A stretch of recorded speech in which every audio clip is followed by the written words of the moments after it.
Yo, you guys, this is Blacklist to the Abyss, and you're watching my review for Kiwaguro no Brynhildr, aka Goku Koku no Brynhildr, aka Brynhildr in the Darkness, chapters 56 and 57, okay?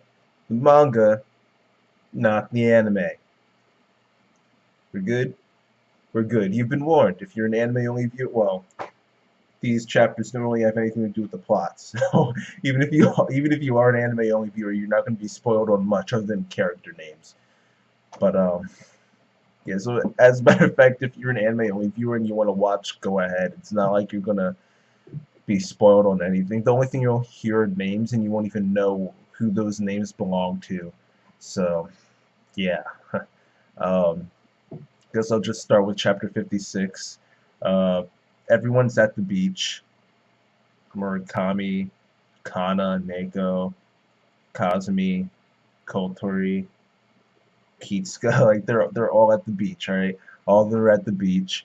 It's just they're just there's nothing involving the plot in these chapters. They're all just like fun chapters. Um, Kotori and Neko asked Murakami if he liked their bathing suits. Kazumi did the same thing, and he thought about how flat-chested she is, and she could like sense it, and so she hit him. He was like, "What was that for? I didn't say anything." And she was like, "You were probably thinking about my chest, weren't you?" And he was like, "How'd you know? I hadn't even said it yet." She was like, "You were. I knew it."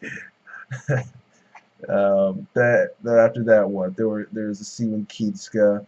She was being herself pretty much, trying to keep up with this ruse that she didn't go there because I can't remember some stupid reason she came up with that made no sense. All right, everyone knew she was lying through her teeth. All right, she was being herself.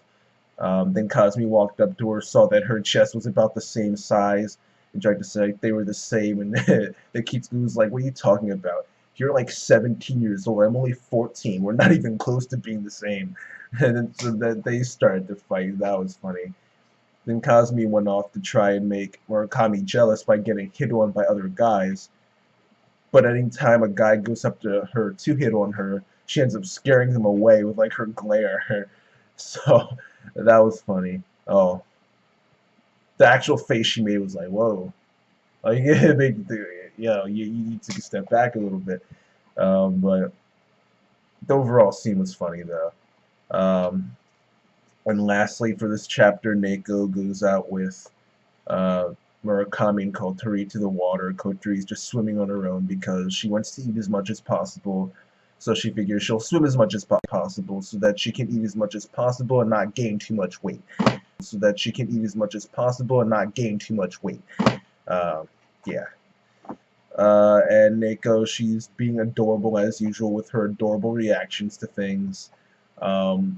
She's afraid of like sinking in the water because her feet can't touch the bottom, and she has like an inner tube. This wave ends up coming up and hitting them. Her top comes off in typical manga fashion. I saw that coming from a mile away. But yeah, overall it was a fun chapter. I got a few laughs in, a decent amount of laughs actually, so I'll give that one a 7 out of 10. It accomplished what it was trying to accomplish. As for 57, it's slightly more serious, but still not really plot-centric at all. Kana is talking with Kitsuka, but she ends up getting a foresight. Murakami doesn't want any magic to be used in front of Kitsuka, so Kana's trying to think of a way to save the woman who's going to drown. Excuse me. She wants to figure out a way to save the woman who's going to drown without actually using magic in front of Kitsuka, but she can't get. But it's going to happen like a minute or two from then, so she can't actually. There's no time to actually get Murakami since he's still out on the water with Neko and Kotori. Or no, Kotori actually came back. Yeah, there we go. There we go. I got my story straight now. All right. Kotori comes back after swimming. Neko and Murakami are the ones who are still out there. Kazumi is still off. Yeah, she's just off. And Kotori comes over. Kana explains the situation. She tries to get Kitsuka to leave, but she doesn't because she doesn't like how they're keeping secrets around her. So she kind of like makes it her goal to to hinder their progress as much as possible, essentially. Um, so Kana just gives up, just tells Kotri what to do in front of her. Kotri tries to leave, but then Kitsuka follows her. Kotri tries to give her little bits and pieces of the truth to dissuade her from following her by saying things like, if you find out about our secret, you'll die. Murakami knows about this and he's still helping us anyway, but we don't want you to get involved. And to her, she's just like, what are you talking about? Like, this is you're being stupid. You think I'll believe something like that? Even though it's true, but she wouldn't know. And eventually, Kotri just says, "You know what? Screw it." The girl ends up starting to drown in the water, and Kotri just decides to switch with her, along with Kitsuka.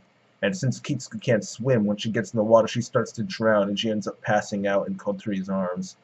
And then when she wakes up again, she's already on the beach. She's back on the beach, I should say,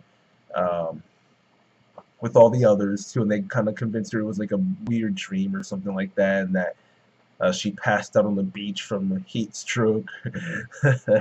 So yeah, then she ends up going to go swim with Murakami, and that's essentially how the chapter ends. Well, technically the way it ends is with all the witches and magic users sitting there talking about how they're happy and they want to be able to continue having happiness like that. So maybe we'll be getting back to the plot like another couple chapters or so. But this chapter was, I'll give this one a 7 out of 10 as well. It accomplished what it was trying to do. Oh, no. Actually wasn't really trying to do anything, now that I think about it. Like, the only parts that were worth it were, like, the last few pages, like, after Kitsuka woke up.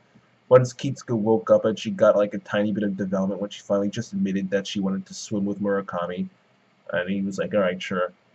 Plus, the magic users, like, the witches wanting to stay happy, essentially, and be able to experience more things like that. Those were like the parts of the chapter that actually meant something. Other than that, I mean, if Kitsuka does eventually find out someday, then this will be something she can look back on. So I guess that's something. Yeah, I'll stick with a 7 out of 10. I was thinking about lowering it to a 6.5, but I'll stick with a 7. So yeah, I'll give both chapters, chapter 56 and chapter 57, a 7 out of 10. Alright, and that's that. Rate, comment, subscribe, and I will see you guys next time.